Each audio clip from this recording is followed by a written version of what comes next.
भगवान शिव की महापूजा का पर्व महाशिवरात्रि आ रहा है और महाशिवरात्रि जब आती है तो पूरे देश के लोगों का ध्यान जाता है कुबेरेश्वर धाम की तरफ और भगवान शिव के बेहद प्रेम कहे जाने वाले या माने जाने वाले पंडित प्रदीप मिश्रा की तरफ। उन्हीं के साथ हैं हम और सबसे पहले जानेंगे महाशिवरात्रि पूजन के लिए किस तरह की तैयारियां होनी चाहिए, भक्त किस तरह से जो है भगवान शिव की आराधना करें। प्रणाम महाराज जी। श्री शिवाय नमस्तुभ्यम, हर हर महादेव।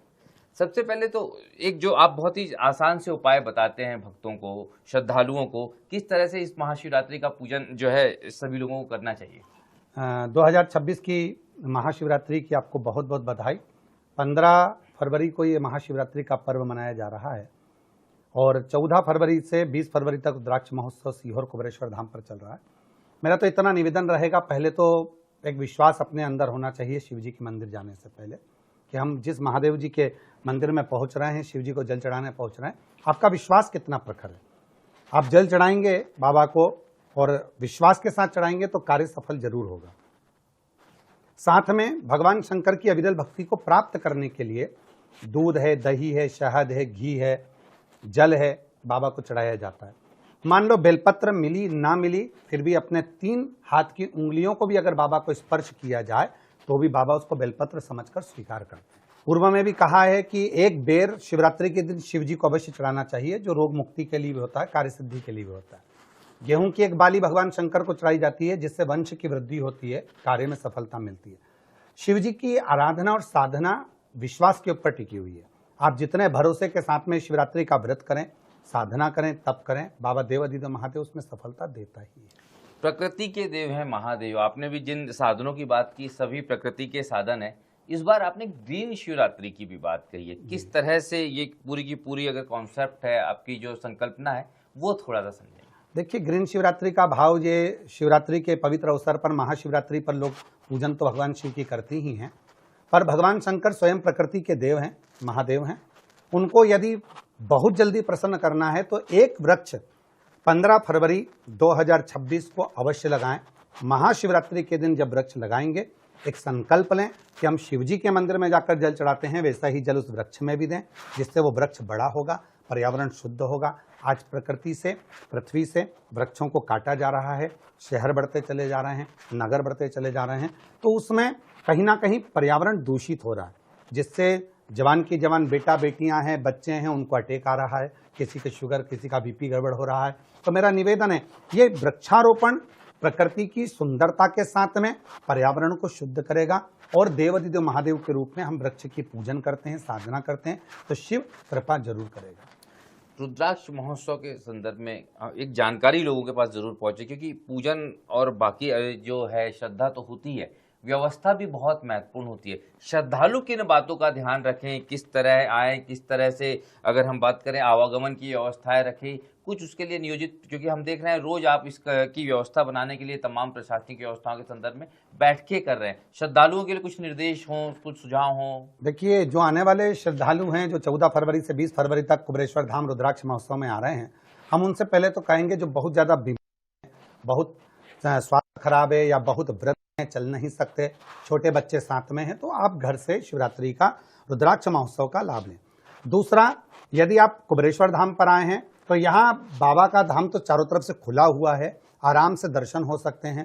भोजन व्यवस्था दिन भर चलती है, तो आप लोगों को ऐसा भी नहीं कि धक्का मुक्की कर कर भोजन करना है, सुचारू रूप से भोजन व्यवस्था चलती रहती है, बैठने की व्यवस्था सुचारू रूप से चलती है, जल व्यवस्था सुचारू रूप से चलती है। बस आपके भीतर थोड़ी धीरता होना चाहिए, थोड़ी सबूरी होना चाहिए कि हम चलेंगे, थोड़ा हो जाएगा, चलेंगे, कर लेंगे। एक दूसरे को ध्यान रखते हुए कि जो भी आए हैं अपने हमारे परिवार के सदस्य हैं। कुबेरेश्वर बाबा का धाम सब बहन बेटियों के लिए मायका है, तो मतलब आप सब एक ही परिवार के हैं, तो उसमें सहूलियत रखें। चेन, अंगूठी, मोबाइल, पर्स आपकी कीमती है, आप घर छोड़ कर आएं। आपका कोई कीमती सामान है, आप घर छोड़ें, क्योंकि यहाँ बाबा के धाम में 10 तरह के लोग आते हैं, किसी को नहीं कह सकते कि कौन कैसा है। इसलिए अपनी सावधानी अपने साथ में रखें।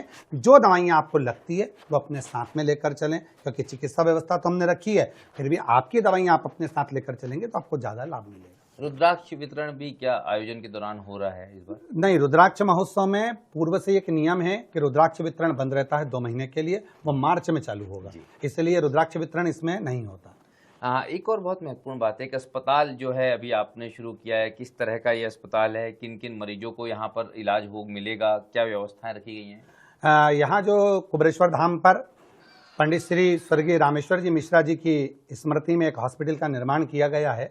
उस हॉस्पिटल में डायलिसिस से जुड़ी हुई हुआ, आईसीयू हुआ, वेंटिलेटर हुआ और सारी बीमारियां जितनी भी होती हैं सबका एक प्राथमिक उपचार यहाँ होता रहेगा। ये सारा उपचार निःशुल्क है क्योंकि समिति द्वारा नियुक्त किया गया और समिति द्वारा उसको संचालित किया जा रहा है। तो जो भी शिव भक्त यहाँ आएंगे उनके लिए ये व्यवस्था करी गई है। हम देख रहे हैं प्रधानमंत्री, मुख्यमंत्री सभी इस समय बच्चों से बात कर रहे हैं। उनका आत्मविश्वास बढ़ाने की जरूरत है क्योंकि परीक्षाओं का समय बच्चों के लिए कुछ, क्योंकि लगातार 10वीं और 12वीं की सीबीएसई से लेकर एमपी बोर्ड सभी की परीक्षाएं, किस तरह वो अपना आत्मविश्वास बनाए रखें। मेरा बच्चों से निवेदन है, दुनिया में ऐसा कोई कार्य नहीं है जो आप नहीं कर सकते। जिस एग्जाम में आप बैठ रहे हैं उसको बहुत भारी नहीं लेना कि बहुत भारी है। आप में वो बल है कि आप जो चीज याद कर कर जाएंगे वहां लिख सकते हैं।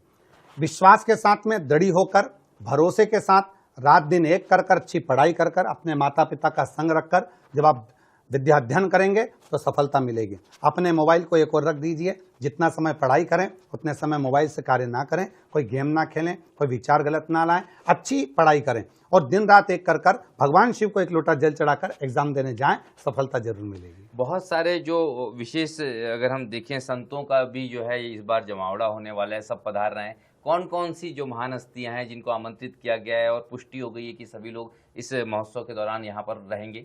सभी संतों को कुबरेश्वर धाम से निमंत्रण भेजा गया है, जिसमें से अभी 3 संतों की अनुमति यहाँ आई है। उसमें सनातन को जागरूक करने वाले, जो राष्ट्र को एकजुट करने में लगे हुए हैं और सनातन को मजबूत करने में लगे हैं, ऐसे पंडित श्री धीरेन्द्र कृष्ण शास्त्री जी सनातन की ध्वजा को लेकर आगे बढ़ रहे हैं। बागेश्वर धाम वाले वो इस आयोजन में आ रहे हैं। साथ में जिन्होंने भगवान कृष्ण जन्मभूमि का मुद्दा बड़ी प्रबलता से लेकर आगे बढ़ रहे हैं और सनातन को जगा रहे हैं, ऐसे श्री देवकी नंदन ठाकुर जी वृंदावन से आ रहे हैं। साथ में जो 18 पुराणों के मनीषी हैं माने जाते हैं, जिनके कंठस्थ में 18 पुराण हैं, जिन्होंने सभी सनातनियों को जागरूक किया है पुराणों के माध्यम से, ऐसे श्री कौशिक जी महाराज यहाँ पधार रहे हैं। और भी संतों की अनुमति जो आएगी वो आपको सूचना में दी। लगातार सनातन की बात हो रही है, एक बड़ा बदलाव हम पूरे देश में देख रहे हैं। जैसे जैसे संघ की विचारधाराओं से लोग जुड़ रहे हैं, अब सलमान खान जैसी हस्तियां भी जो है भागवत जी को सुनने जा रही हैं, कैसा महसूस होता है? बहुत अच्छी है, खुशी की बात है। हम तो चाहेंगे कि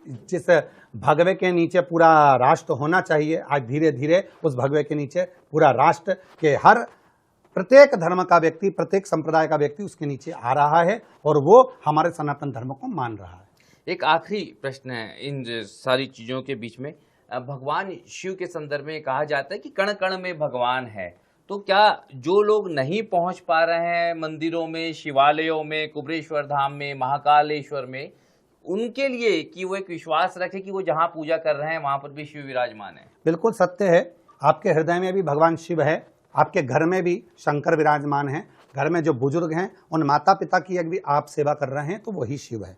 आप घर में रहने वाले बच्चों की परवरिश कर रहे हैं वो भी शिव है, और बच्चे यदि आपका आदर कर रहे हैं, सम्मान कर रहे हैं, आप में भी शिव है। जरूरी नहीं कि हम बहुत दूर जाएं, अपने घर के नजदीक में जो शिव मंदिर है वहां जाकर एक लोटा जल चढ़ाएं। वहां भी नहीं जा सकते तो अपने घर के गमले में पार्थिव शिवलिंग का निर्माण कर एक लोटा जल चढ़ाएं। घर के अंदर जो शिवलिंग है उस पर एक लोटा जल चढ़ाएं, और वो भी नहीं कर सकते तो श्री शिवाय नमस्तुभ्यम का स्मरण करें, नमः शिवाय बोलें, ओम नमः शिवाय बोलें और अपने जीवन को धन्य बनाएं। आशीर्वचन और दे दीजिए उन श्रद्धालुओं के जो आपके पास ना पहुंच पाए। सभी शिव भक्तों को जो न्यूज चैनल के माध्यम से इस पवित्र आनंदमय संवाद को श्रवण कर रहे हैं, मैं उनसे यही कहूंगा कि कोई भी कार्य जीवन में कठिन नहीं होता, सब कार्य सरल है, बस उसकी जागरूकता आपके भीतर होना चाहिए, करने की कार्यशीलता होना चाहिए, तो आप सफलता की ओर बढ़ेंगे और देवाधिदेव महादेव की कृपा आप सब पर बनी रहे। श्री शिवाय नमस्ते। पंडित प्रदीप मिश्रा जी हमारे साथ में हैं और उन्होंने आपको आशीर्वाद भी दिया है, साथ में तैयारियों की बात भी कही और महाशिवरात्रि की एक आसान पूजन विधि भी बताई, और हम सभी की यही कहीं ना कहीं प्रार्थना है कि भगवान शिव का आशीर्वाद आप सब पर बना रहे। पंडित प्रदीप मिश्रा जी ने यहीं से हमारे चैनल के माध्यम से आप सबको आशीर्वाद दिया है। चूंकि व्यस्तताएं बहुत है पंडित जी की, इसलिए अभी इतना ही, हम आज्ञा लेते हैं। प्रणाम पंडित जी, नमस्कार, धन्यवाद।